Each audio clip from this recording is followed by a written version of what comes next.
Hi, we will continue with Task 9 of our Practice Assessment, Unit 31.2 on operating a computerized accounting system. In Task 9, you are to enter the following items on the computer and then save your work. Begin by writing the codes you intend to use on each of the documents. Checks from debtors, all received on 16th of July, on page 9 of the answer booklet. Note that money received from debtors need not be allocated to specific invoices at this stage. This simply means that our customers are not paying the invoices in full. Direct deposit remittance advice from a debtor on page 10 of the answer booklet.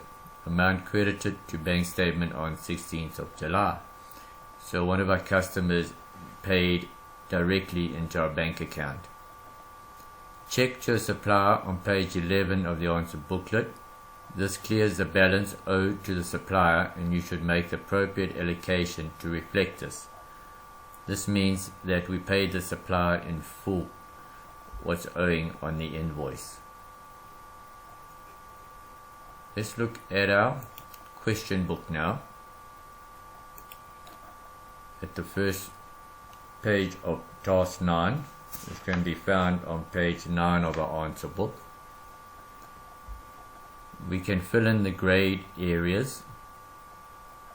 General ledger codes will be debit our bank account number 84000000, credit a customer control account of 800000, and our debtors account will be credited is Rangawa, so the account number is RAN001. Further down we have the same general ledger codes, but the debtors ledger code will be that of the debtor, Griffin, which will be GRI001. We can then go into our pastel partner. We go to process, cash book, process cash books.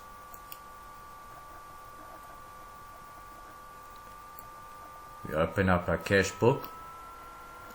Now we are receiving money, checks received from debtors. So we go to our receipts tab to receive the money.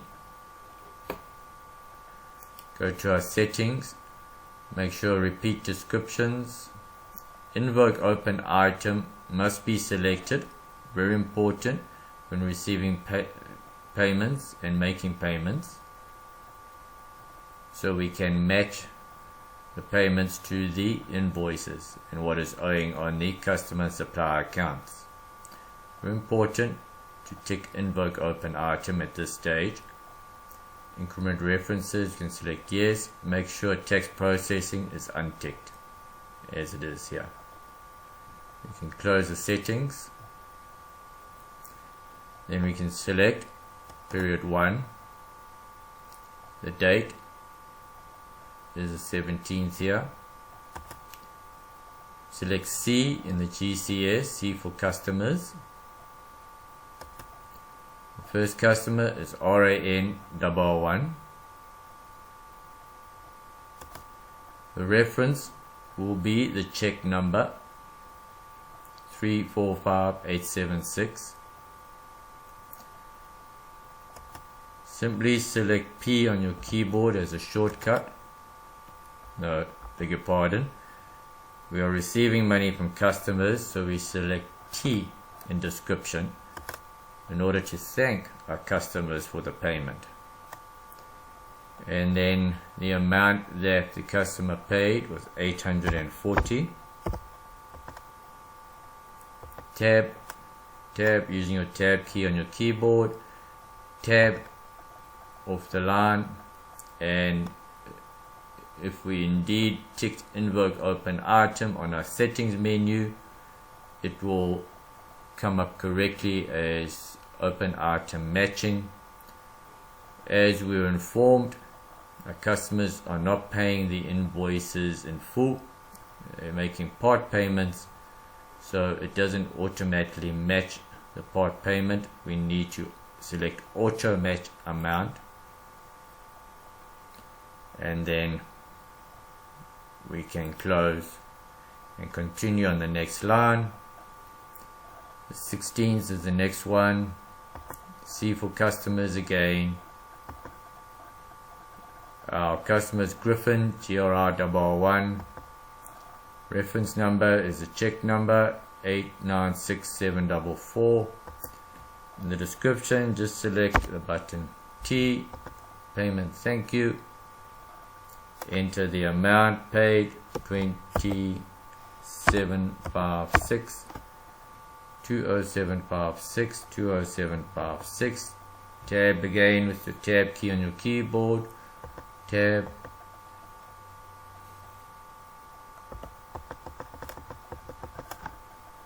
$27.56.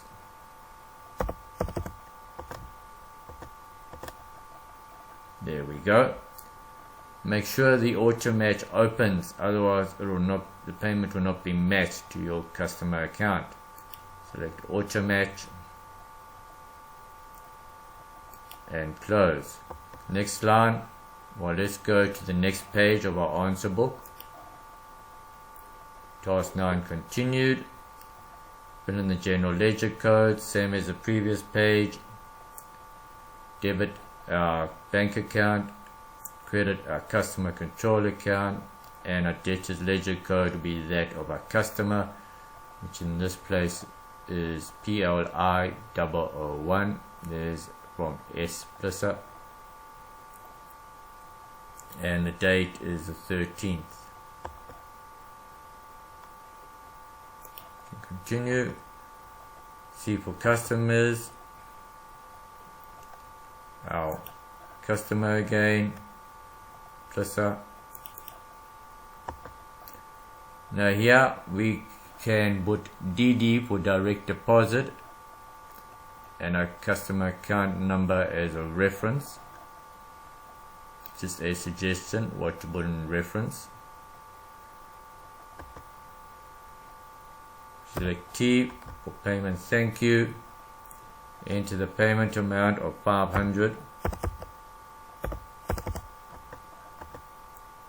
And as you tab up the line, there are no items to be found because this customer is not owing anything on their account.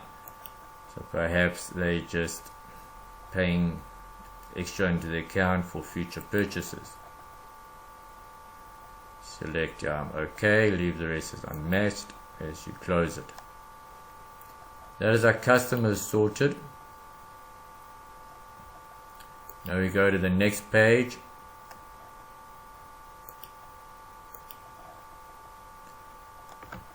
We see our supplier needs to be completed.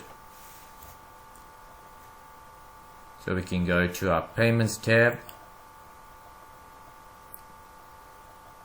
and we need to complete the grayed out areas.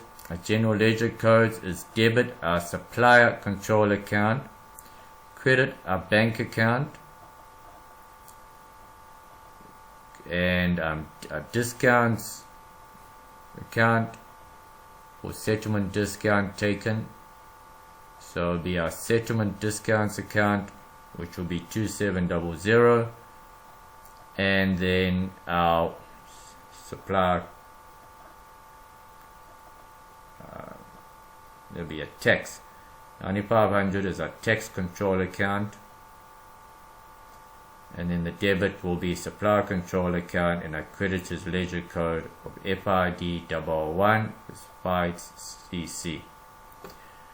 Where's the tax? Well, we are informed here that the settlement discount taken includes VAT, so the VAT control account is affected, and that's why the VAT control account is credited along with the discount and the bank. So let's go into our payment side, golden rule again, settings, repeat descriptions, invoke open item, very important that it's ticked, and yes to increment references. Make sure text processing is unchecked. So close. So first, the date here is the 18th. You can see here it is the 18th on the actual payment stub. S for suppliers in the GCS column. Our supplier account number FID111. The reference is the check number 467744. In description, you can just select P for payment.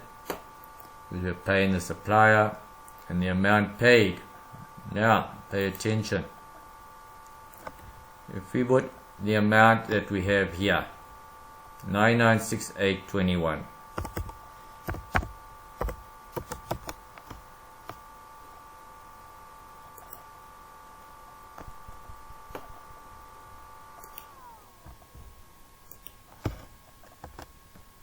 $9968.21, and then we include the discount taken, 203.42,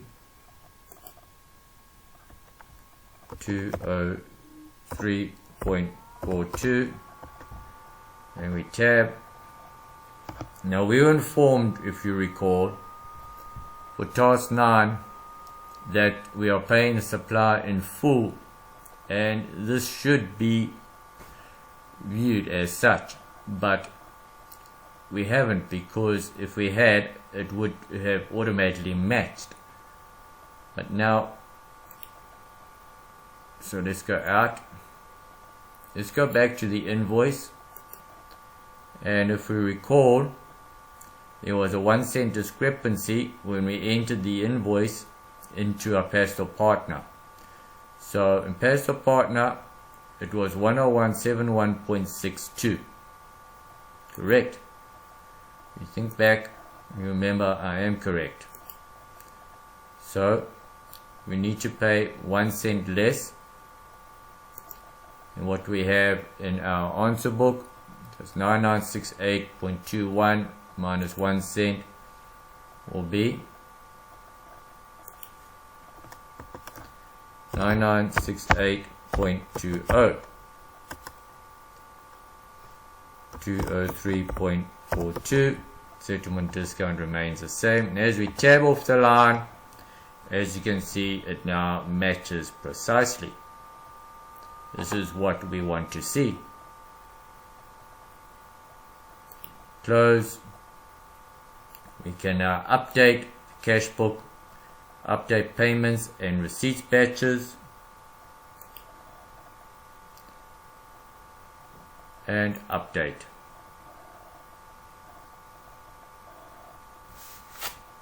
That is the end of task 9. We can close our process cash books and end this recording. The next one will be on task 10.